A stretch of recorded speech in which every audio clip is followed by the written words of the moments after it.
Hello, ఇవాళ మజ్జిగ పోపు పెడుతున్నానండి, చూపిస్తున్నాను. అయితే చిన్న చిన్నగా చెప్తున్నాను అనుకోవద్దు, ఇవి నన్ను అడుగుతున్నారు కొంతమంది, అందుకని పెడుతున్నాను.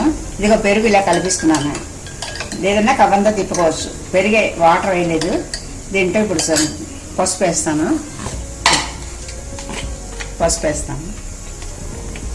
ఎక్కువ ఎక్కట్లేదు, కొంచెం వేస్తే సరిపోదు. సాల్ట్ అంటే మన దానికి సరిపోయినాయి అన్నీ కూడా.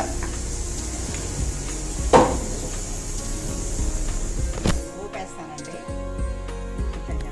కొంచెం చాలు. ఆయిల్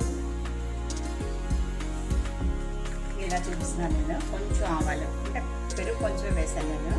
కొంచెం మెంతులు, జీలకర్ర, కొంచెం వాము, ఈ 4 వేయాలి.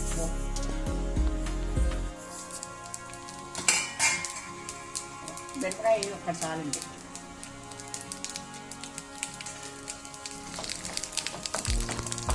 కొంచెం ఇంగు వేస్తాను.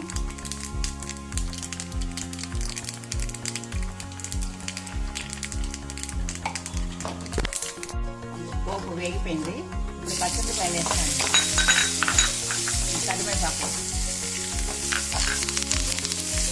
మళ్ళీ వేసి ఆయిల్ పోపు అంటే చేశాను. పోపు వేగిపోయినా మధ్యలో వేసి ఆయిల్ ఎక్కువ ఉండకూడదండి, కండ్ర వస్తుంది.